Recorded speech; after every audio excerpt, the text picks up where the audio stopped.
warahmatullahi wabarakatuh. Oke, selamat pagi Bapak Ibu guru sekalian. Pada pagi hari ini saya akan mereview buku yang berjudul Disiplin Like Japanese. Bagaimana membangun budaya disiplin ala orang Jepang, karya dari Istifatun Zaka yang terdiri dari 292 halaman. Nah, jadi yang seperti kita tahu, Jepang dan disiplin itu salah satu rangkaian tak terpisahkan. Bangsa dan orang Jepang memang sangat terkenal dengan kedisiplinannya. Jepang juga begitu identik dengan perilaku disiplin masyarakatnya. Dan nyatanya, kehebatan bangsa Jepang ini tidak lepas dari budaya disiplin yang mereka sangat junjung tinggi. Budaya disiplin juga mengakar kuat sehingga dapat dilihat dalam kehidupan sehari-hari orang Jepang. Berkat kedisiplinan ini juga orang-orang Jepang dikenal sebagai orang-orang yang tertib, teratur, dan juga mereka dikenal sebagai bangsa yang sangat menjaga kebersihan dan juga sangat menghargai waktu. Berkaca dari Jepang ini, disiplin merupakan satu kekuatan dahsyat yang mampu membawa kita meraih keberhasilan dan kesuksesan. Tak lagi bisa dipungkiri, disiplin juga merupakan sebuah karakter yang mampu membentuk kualitas diri yang unggul dan juga memiliki dampak besar terhadap peningkatan standar kehidupan seseorang, maupun seorang organisasi maupun perusahaan ataupun dalam yang lebih luas lagi yaitu sebuah bangsa.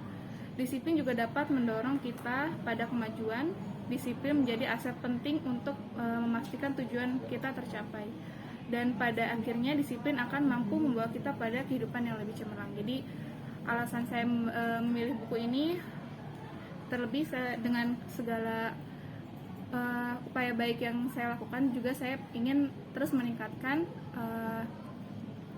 potensi diri, salah satunya dengan kedisiplinan yang kita bisa belajar dari kedisiplinan ala orang Jepang.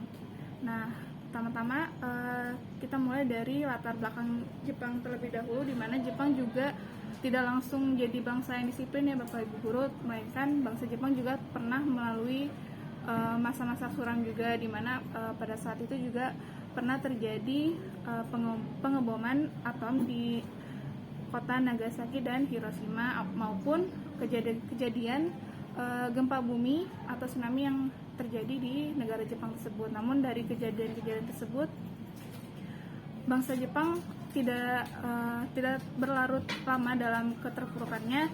Mereka langsung melakukan perubahan dan mengalami kemajuan yang sangat signifikan dalam segi ekonomi maupun aspek lainnya.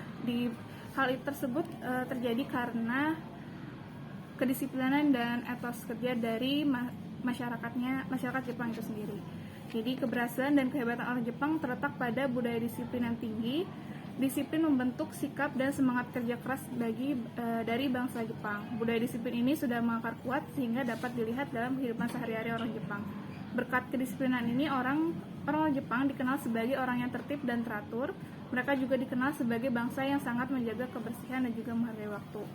Budaya Jepang memang mengajarkan kedisiplinan, namun sebenarnya budaya disiplin orang Jepang tidak diperoleh dalam waktu yang singkat, di mana keberhasilan Jepang membangun dan memajukan negaranya dilakukan dengan cara reformasi budaya.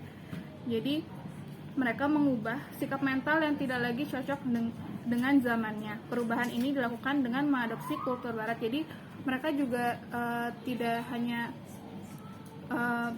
berubah dari dalam negara mereka, melainkan mereka juga melihat dari kedisiplinan orang Barat. Jadi perubahan tersebut juga reformasi budaya tersebut mereka mengadopsi dari kultur Barat. Jadi kedisiplinan dan tata tertib budaya Barat diadopsi menjadi budaya setempat. Mereka berhasil mengadopsi budaya disiplin, budaya tertib teratur, dan budaya kerja keras dari negara Barat. Nilai-nilai tersebut juga digali dan diterapkan pada bangsanya sendiri tanpa meninggalkan nilai-nilai baik dari budaya Jepang. Tradisi yang tidak sesuai diganti dengan nilai-nilai yang positif. Nilai-nilai yang menghambat kemajuan secara bertahap ditinggalkan dan diganti dengan kebiasaan-kebiasaan yang lebih baik. Dengan perubahan ini, lambat laun Jepang berhasil mensejajarkan dirinya dengan negara-negara Barat. Lalu, mengapa orang Jepang begitu disiplin? Jadi, orang Jepang begitu disiplin didasarkan oleh prinsip-prinsip juga yang mereka miliki. Yang pertama ada prinsip Bushido, di mana prinsip Bushido ini merupakan prinsip yang sikap hidup pejuang perang. Jadi mereka menerapkan sikap hidup pejuang perang pada kehidupan sehari-hari dengan bersikap sungguh-sungguh dengan bersikap bersungguh-sungguh. Lalu untuk prinsip lainnya ada prinsip samurai, di mana yang kita tahu samurai merupakan prajurit yang mencerminkan sikap tidak mudah menyerah.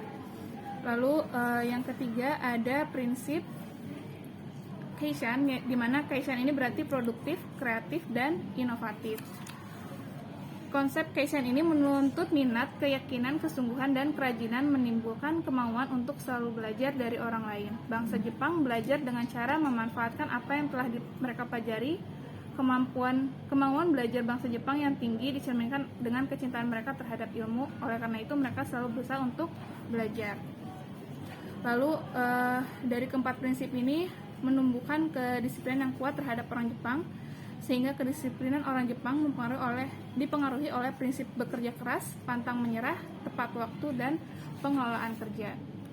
Lalu yang selanjutnya, disiplin juga menyimpan kekuatan besar dalam meraih kesuksesan, di mana kedisiplinan sikap, kebiasaan, perilaku, dan pola pikir akan membentuk kualitas diri yang menjadi yang lebih unggul. Lalu selanjutnya adalah saya akan membahas tentang bab mengenai apa yang orang Jepang lakukan agar menjadi pribadi yang disiplin. Yang pertama adalah tentang kebiasaan. Jadi mereka melakukan kebiasaan-kebiasaan yang mendorong mereka untuk menjadi disiplin. Contoh-contoh dari kebiasaan orang Jepang adalah yang pertama dari kebiasaan ketika masuk rumah, yaitu dengan membuka alas kakinya seperti sepatu dan sendal ketika masuk rumah, dan ini juga sebenarnya sudah kita terapkan ya di negara kita. Lalu kebiasaan saat mandi, kebiasaan ketika akan tidur dan bangun tidur, kebiasaan saat makan, kebiasaan membuang sampah, kebiasaan mengantri. Dan lalu bagaimana cara menumbuhkan kebiasaan tersebut? Yang pertama kita harus berorientasi pada tujuan, menggambarkan keuntungan yang diperoleh, tidak menunggu motivasi datang, menghilangkan ego, dan memaksa diri untuk mentaati aturan, dan juga melakukan latihan secara terus-menerus. Lalu dari mana kebiasaan ditumbuhkan? Kebiasaan baik tersebut ditumbuhkan dari kesadaran jika disiplin itu mudah dilakukan, menyadari proses pembiasaan pendisiplinan, dan juga memulai dari hal-hal kecil, juga memulainya dari sekarang. Jadi kita bisa dapat melakukan hal-hal tersebut untuk melakukan pembiasaan dalam kedisiplinan. Dan yang terakhir, mungkin saya akan membahas peranan kedisiplinan di sekolah ya Bapak Ibu, sesuai dengan tugas kita saat ini. Jadi peranan sekolah dalam menumbuhkan sikap kedisiplinan itu, jadi sekolah-sekolah di Jepang tidak hanya mengajarkan tentang ilmu pengetahuan, sekolah-sekolah di Jepang juga mengajarkan tentang pembentukan karakter. Oleh karena itu di sekolah juga diajarkan tentang etika, moral, atau pelajaran budi pekerti. Jadi penanaman nilai-nilai di sekolah ini dilakukan supaya pembentukan karakter dalam diri anak terus-menerus. Apa yang sudah didapatkan di keluarga akan tetap tertanam ketika mereka di sekolah. Apa yang sudah mereka dapatkan di rumah akan lebih dikuatkan lagi saat di sekolah. Dengan begitu penanaman karakter kepada anak tidak terputus.